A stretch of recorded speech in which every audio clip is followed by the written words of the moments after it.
គ្រួសាររបស់យើងមានតែរបស់នេះទេទោះបីជាល្អជាងនេះក៏ខ្ញុំមិនអាចឲ្យកូនបានដែរទេរបស់នេះល្អខ្លាំងណាស់ទៅហើយស្បែកតៅហ៊ូដែលកិននៅផ្ទះពេលទុកឲ្យត្រជាក់តែងតែខ្មៅនឹងរឹង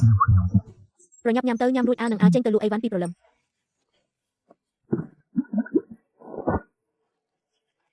ទៅឆាប់មកវិញឆាប់គុំនៅខាងក្រៅយឺតពេលពេកម៉ែកុំបារម្ភអី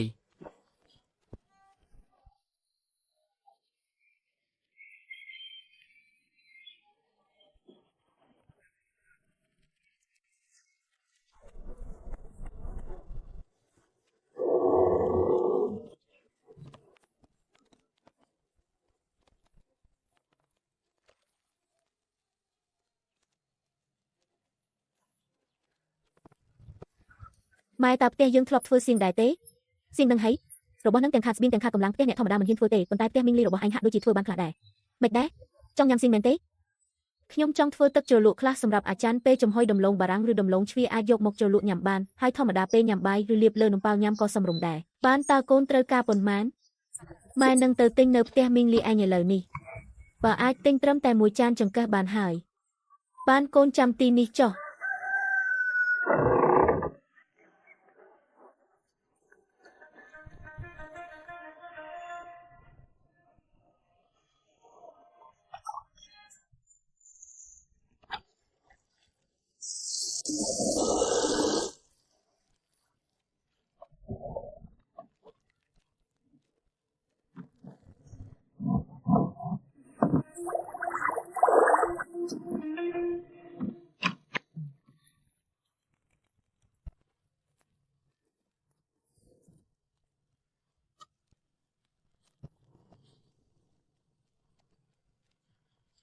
ទិញមកវិញហើយ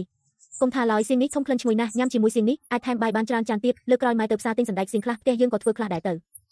ចាស់ម៉ែមើលតាមការគួរចុះ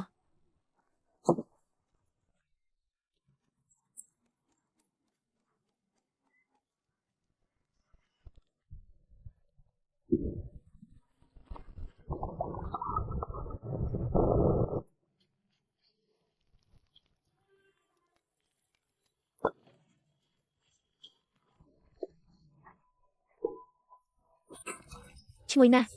នេះជាទឹកជ្រលក់អ្វីហ្នឹងធំក្លិនឈ្ងុយបន្តិចប៉ុន្តែមានជាតិខ្លាំងណាស់កូនបានបន្ថែមគ្រឿងផ្សំខ្លះចូលក្នុងសៀងរួចកែច្នៃវាឡើងវិញអាចចាត់ទុកថាជាទឹកម្ទេសម្យ៉ាងដែរទឹកម្ទេសហី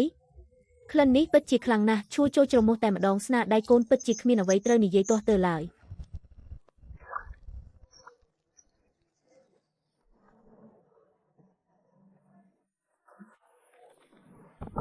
សាច់ក្រៀមសាច់ទន្សាយម្ហូបឆ្អិននិងទឹកជ្រលក់ឥឡូវនេះគ្រប់គ្រាន់អស់ហើយ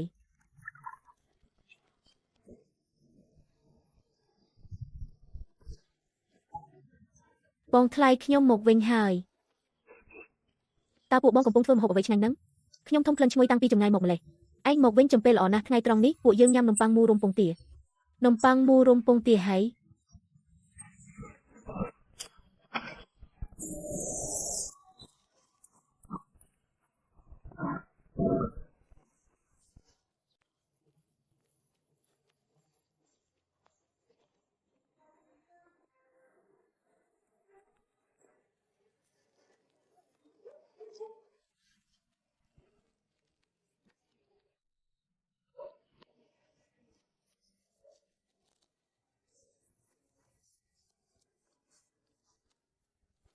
ឈ្ងុយណាស់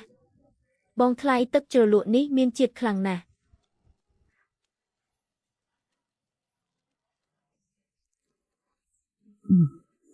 ទឹកជ្រលក់នេះពិតជាមិនអន់ទេញ៉ាំជាមួយអ្វីក៏ឆ្ងាញ់ដែរបងថ្លៃបងទៅធ្វើការរបស់បងចុះចានឆ្នាំងទាំងនេះទុកឲ្យខ្ញុំលាងសម្អាតវិញ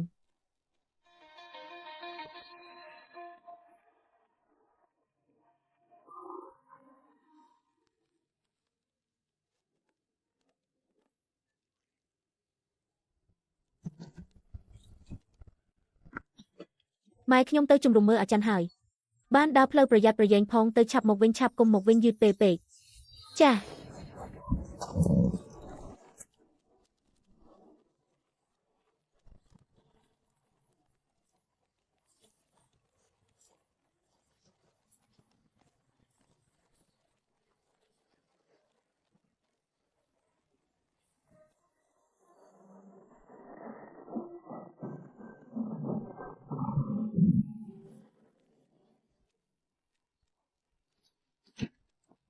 បងប្រុសទាំងពីរជួយជម្រាបជូនបន្តិចផងខ្ញុំចង់ជួបមេក្រុមរយអ្នកនៃជំរំមុខគឺសៀវច័ន្ទ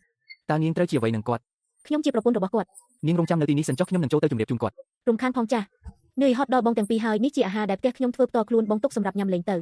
ធ្វើបែបនេះពួកយើងក្រែងចិត្តណាស់ គ្រាន់តែជាសាច់គ្រីមពី3ដុំប៉ុណ្ណោះមិនសូវមានតម្លៃអីទេបងយកចុះ ស្មានមិនដល់ថាជាសាច់គ្រីមសោះបើអញ្ចឹងសូមអរគុណបងស្រីថ្លៃខ្លាំងណាស់